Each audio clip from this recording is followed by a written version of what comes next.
Hello दोस्तों, नमस्कार सभी को। हम लोग पिछले सेशन में प्रकाश से संबंधित इंपॉर्टेंट एमसीक्यू प्रश्न देख रहे थे, है ना। सेलेक्टेड एमसीक्यू, प्रीवियस ईयर और इम्पॉर्टेंट प्रश्न, है ना। जो प्रश्न पूछे गए हैं, पूछे जाने की संभावना भी है। तो लगभग हम लोग 71 प्रश्न तक कंप्लीट कर लिए थे, है ना, एज ए रिवीजन के रूप में। तो आज के सेशन में 72 से देखेंगे। सेशन अच्छा लगे तो लाइक कीजिए, चैनल में नए हैं तो सब्सक्राइब कीजिए दोस्त। देखिए, प्रश्न है कि सीवी रमन के बारे में हम सभी जानते हैं, है ना। तो उसके बारे में बताना है कि कौन सा कथन गलत है। तो उन्हें 1954 में भारत रत्न से सम्मानित किया गया था। ऑप्शन ए है। ऑप्शन बी है, उन्हें 1930 में नोबेल पुरस्कार जीता था। और ऑप्शन सी है, उनका जन्म 1888 में तमिलनाडु में हुआ था। और ऑप्शन डी है, 1987 में नाइटहुड की उपाधि दी गई थी। तो इसमें कौन सा गलत है? तो देखिए, ऑप्शन पहला सही है। 1954 में इसको बिल्कुल भारत रत्न से सम्मानित किया गया था। 1930 में नोबेल पुरस्कार जीते थे। और 1888 में तमिलनाडु में इनका जन्म हुआ था। लेकिन 1987 में नाइटहुड की उपाधि नहीं था। ऑप्शन नंबर डी इसका प्रश्न राइट आंसर है, ये गलत है। नेक्स्ट प्रश्न है, जिस सामग्री से, है ना, रोशनी लाइट पारित हो सके वे जो हैं वे क्या कहलाते हैं? तो वे क्या कहलाते हैं? वो ट्रांसपेरेंट कहलाते हैं ना। ट्रांसपेरेंट, जो कि एक माध्यम से दूसरे माध्यम की ओर ट्रांसपेबल है, यानी दिखने योग्य है। तो ऑप्शन नंबर सी। नेक्स्ट प्रश्न है, टिंडल प्रभाव प्रकाश के परिकिरण से संबंधित है। Option number B. नेक्स्ट है, प्रकाश की गति अधिकतम निम्न में से किस माध्यम में होती है? तो किस माध्यम में होती है अधिकतम अगर बात की जा रही है तो वह आपका ऑप्शन नंबर निर्वात में होगा, ठीक है, बी। नेक्स्ट है, यदि एक अवतल दर्पण की फोकस वक्रता त्रिज्या 6.2 है तो इसका फोकस दूरी क्या होगा? तो फोकस दूरी इसका क्या हो जाएगा? 3.1 हाफ हो जाएगा, ठीक है।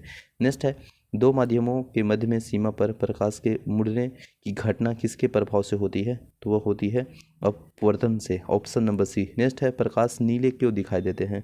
तो आप सभी जानते हैं कि प्रकाश नीला दिखाई की रीज़न यही है कि दैर्ध्य अपेक्षाकृत निम्न होती है ना। और हवा की अणुओं के जो सर्वाधिक परिकिरण होता है, तो परिकिरण के कारण ऑप्शन नंबर जो सी है इस प्रश्न का वो राइट आंसर है, ठीक है, ऑप्शन नंबर सी। नेक्स्ट प्रश्न है, जब किसी वस्तु को सी और एफ के बीच रखा जाता है तो वह अवतल दर्पण की आकृति कहाँ बनेगी? तो वह बनेगी सी के बाद में। Option number D. ये थ्योरिकल है, आप देखे होंगे जब प्रैक्टिकली इसको बनाते हैं, है ना। नेक्स्ट है, 80 नंबर प्रश्न है कि किसी वस्तु के मुख्य फोकस पर रखने पर अभिसारी दर्पण द्वारा निर्मित प्रतिबिंब का आकार, हाँ, अत्यधिक आवर्धन होता है। तो ऑप्शन नंबर डी। नेक्स्ट है, किसी वस्तु को गोलाकार अपवर्तनांक दर्पण के वक्रता केंद्र में रखे जाने पर उस अवतल दर्पण द्वारा निर्मित इसके प्रतिबिंब की स्थिति क्या होगी? तो वह हो गए वक्रता केंद्र पर। Option number C. नेक्स्ट प्रश्न है 81 के बाद 82 प्रश्न है कि किसी गोलाकार दर्पण की फोकस दूरी होती है, तो होती है क्या? इसकी वक्रता त्रिज्या के हाफ, यानी ऑप्शन नंबर सी। नेक्स्ट प्रश्न है, अवतल दर्पण को एक अभिसरण दर्पण भी कहा जाता है। Option number B. नेक्स्ट है, दर्पण समीकरण के संबंध में निम्न में से कौन सा कथन सही है ना।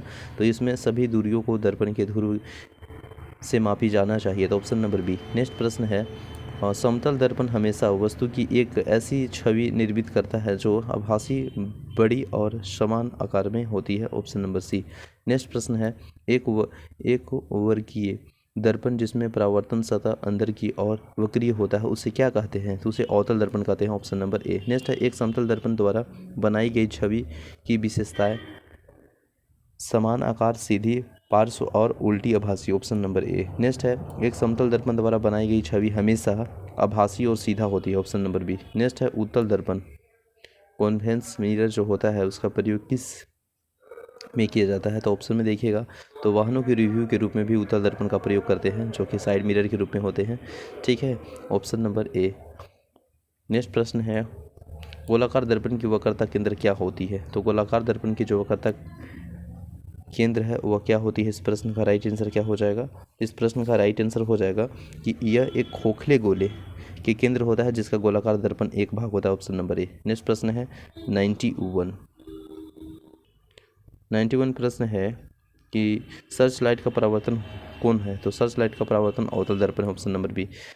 पानी से भरे एक गिलास में रखा गया नींबू गिलास की बगल में दिखने पर वास्तविक आकार का बड़ा प्रतीत होता है, इसका रीज़न है, इसका कारण है प्रकाश का अपवर्तन। Option number C. नेक्स्ट है, सूर्योदय और सूर्यास्त के समय सूर्य एक दीर्घवृत्ताकार दिखने का क्या कारण है? तो वह है अपवर्तन। Option number A.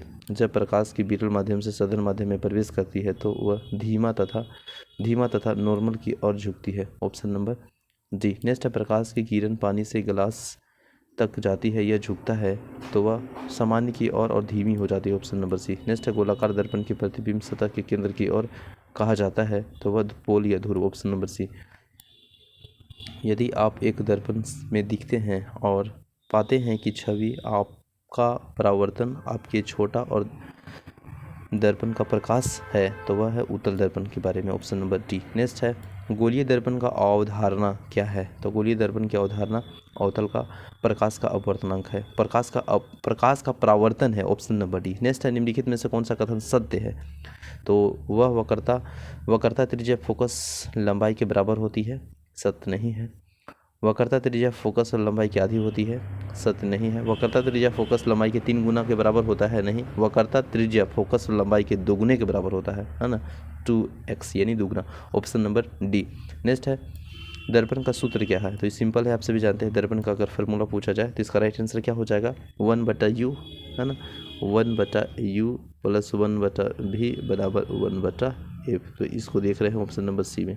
नेक्स्ट प्रश्न है एक गोलीय दर्पण की परावर्तित पृष्ठ के मध्य एक बिंदु है जिसे क्या कहते हैं तो उसे ध्रुव या पोल कहते हैं, ऑप्शन नंबर ए। नेक्स्ट है वाहनों की अपनी व्यापक दृष्टि क्षेत्र के लिए कौन सा दर्पण पीछे देखने के रूप में प्रयोग किया जाता है तो उत्तल, ऑप्शन नंबर ए। नेक्स्ट है एक गोलाकार दर्पण जिसकी वक्रता त्रिज्या r है और उससे फोकस दूरी कितनी होती है तो r/2 यानी ऑप्शन नंबर ए। नेक्स्ट प्रश्न है यदि एक वास्तविक वस्तु की प्रतिबिंब बनाने के लिए उत्तल दर्पण का उपयोग किया जाता है तो निम्नलिखित में से कौन सा कथन गलत है तो प्रतिबिंब वास्तविक है, यह गलत है, ऑप्शन नंबर ए।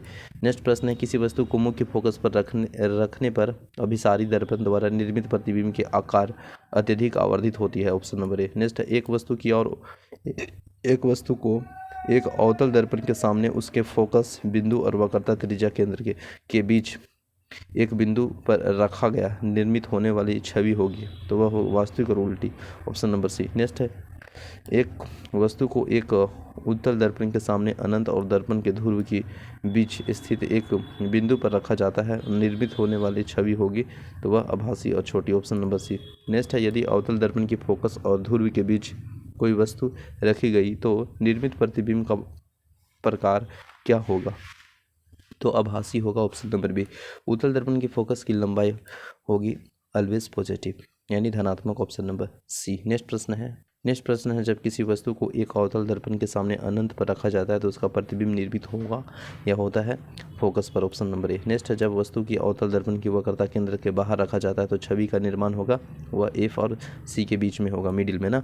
नेक्स्ट है दंत की चिकित्सक अवतल दर्पण का उपयोग करते हैं क्योंकि इस पर जो निर्मित प्रतिबिंब होता है ना वो आभासी और बड़ा होता है जिसके कारण, ऑप्शन नंबर डी।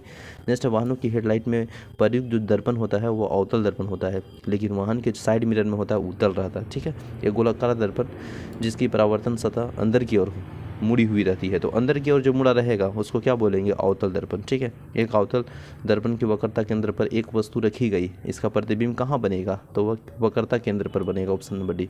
निम्न में से किसमें अवतल दर्पण का प्रयोग नहीं होता है तो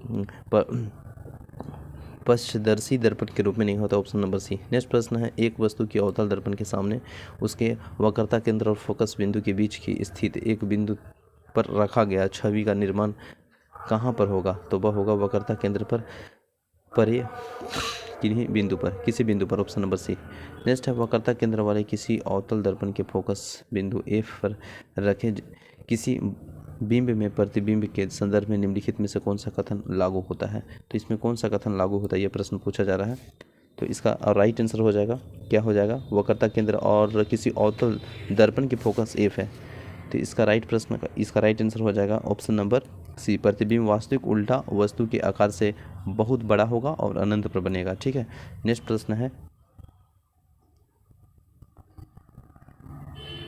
खाली स्थान एक आभासी दर्पण को कहा जाता है तो वही उत्तल दर्पण को ही एक आभासी अपसारी दर्पण के नाम से जाना जाता है, अपसारी कहिए या उत्तल दर्पण कहिए, ठीक है।